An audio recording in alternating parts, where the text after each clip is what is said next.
Hello and welcome to the Edge Games channel. This is Josiah and I've got opinions on gaming stuff. Now, a week. It's a week until release of Legend of Zelda Breath of the Wild and the Nintendo Switch. Any kind of theory, any kind of anything is going to be proven or disproven in about a week's time. Really looking forward to it. Really looking forward to doing this. Just a reminder, we are going to be doing some gameplay for Breath of the Wild. So if you guys wanted to see that, we're looking to get that out on March 3rd later in the night. If we can't do that, then we'll do it on March 4th. But we're definitely going to try to get some gameplay out really soon, real early for you guys, so that you guys can just play the game along with us, and it can be kind of a social thing. After all, that game is very similar in build to Zelda 1, which means it's going to require kind of a social networking thing for people to actually understand, there, I can find a shield there, or I can find a sword there, or whatever. It's going to be just really useful. Let's Plays of this game are going to be really useful just for playing the game, because seeing how somebody else can play the game can kind of tell you, either I don't play that way or I do play that way, because that game's so open. And I can't wait. I literally can't wait for that game. As I spoke about a bit earlier, I've been playing Skyward Sword, and I beat Skyward Sword. And I think my reaction the first time I played through it, because I think the last time I played all the way through it was when it first came out. So that was 2000. Wow, that was a while ago. I don't remember, but I was young. I was a lot younger then. I think I was like 15 when Skyward Sword came out. But I played it and I finished, and I looked at things, and there are things in the ending or just in the game that either aren't explained or they show something and you're like, what is that? And it's really, I don't know. Having played A Link Between Worlds and everything, you kind of get the feeling that there's more to Skyward Sword that meets the eye.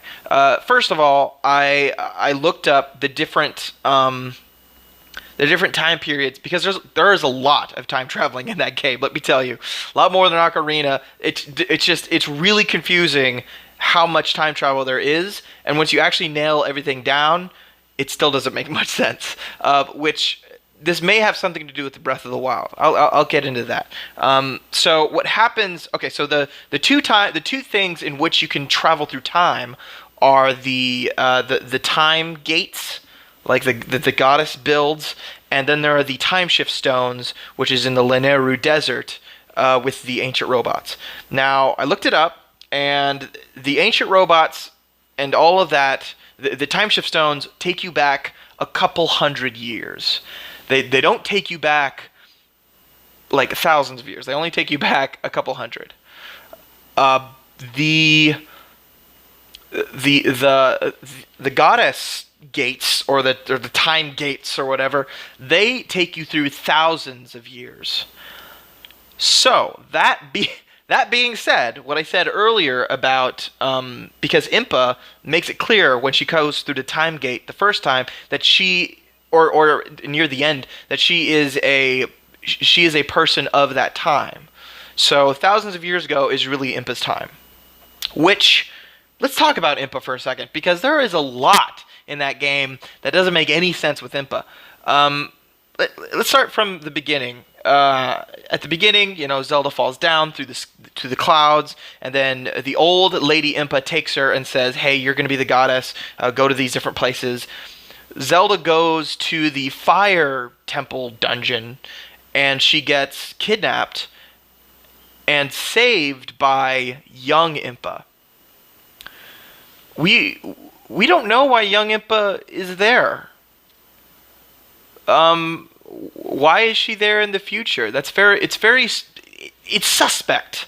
Why would she be there? The only way, well, there's a couple ways that she could get in that time. There are two ways that she could get in that time. Oh yeah, you know what? That is true. See, before, I'm exhausted. I'm tired. I just did a huge shift. Sorry. They they because she could have gone through the Temple of Time in the Lanayru Desert, and then but why would she go into the future? I guess she was told by the goddess, but she didn't see the goddess. The goddess isn't there. How does she know to go to the future? See, there's a lot of stuff about Impa that don't quite add up. And then she goes, she saves Zelda, and then later on, she like, oh yeah, later on she goes back into the future at the end of the game, and as we know, the old lady, she kind of fizzles away after it's shown that she's Impa. I don't know why. My first reaction is something, because these are thousands of years. Something occurred in those thousands of years where Impa was doing stuff to the point where she ceased to exist in that moment. See, I looked on some forums, and some forums were just saying, oh, she completed her thing or whatever, and she fizzled off into somewhere, which is weird, because why? Like, oh, my job is complete. I die a Jedi death? I mean, it would match up. I mean, if we think this blue stuff is the Force, in not Breath of the Wild, in Skyward Sword, she can use this Force perfectly. Like, she can use it as shields, she can use it as bombs, which is interesting. But she dies a Jedi death? I don't think so. I think something happened in that 1,000 years which stopped her from existing. I don't know what, though. See, there's a lot of things that just don't quite add up about Impa in that game, and it's very strange. And my theory earlier was that Impa in Breath of the Wild, well, Impa is in Breath of the Wild. She's on the back of that tapestry. My theory was that she was the princess to Ganondorf's, or the guy who looks like Ganondorf, the guy with the red hair on that tapestry fighting Calamity Ganon.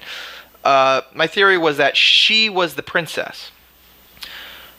Could she technically be a princess 1,000 years ago? We're never sure that that's not her position. She could very well be the princess. We don't know anything about that past time, 1,000 years ago. All we know is what Skyward Sword gives us. And thousands of years pass. Anything could have happened in that time period. It's very strange. And then when Demise comes out, Demise has a Master Sword, or something that looks like a Master Sword, but it looks kind of like an anti-Master Sword, like a giant thing, and it led me, and of course Girahim is the sword spirit and Fia is a sword spirit, which is interesting because my theory, if Ganondorf was originally two heroes, if that's originally what he was, wouldn't it make sense? Wouldn't it make sense that he had some sort of Master Sword? I mean, there's at one point where you go into the Silent Realm. There's this place called the Silent Realm in Skyward Sword. You go to the sky. Oh yeah. Another thing to add to that. My theory here is that there are two heroes. Okay, that there have been two heroes. I don't have a huge amount of evidence for it right now, but two things. One is you go into the Silent Realm and you collect these tears of whatever, and you become the hero. See, they specifically word it. Before you go into that, they say, "Oh, you need to have some sort of spiritual growth with the Master Sword, as the Master Sword is improved to improve yourself, because you're not the hero yet. You're not the goddess's chosen hero. Well, he's the chosen hero, but he's not. He doesn't have the spirit of the hero yet. To do that, he needs to go through those trials, which is interesting. May parallel a bit of Link in Breath of the Wild going to these shrines, which are called trials, and getting spirit orbs. May have something to do with it. I'm not entirely sure. But Link, when he gets all that stuff, he, at the very last thing that he gets is a gem. And if you've played the game, you know that the gem In Skyloft, there's a statue of a bird, and one eye has a gem in it. And once you get that other gem, it's called a spirit.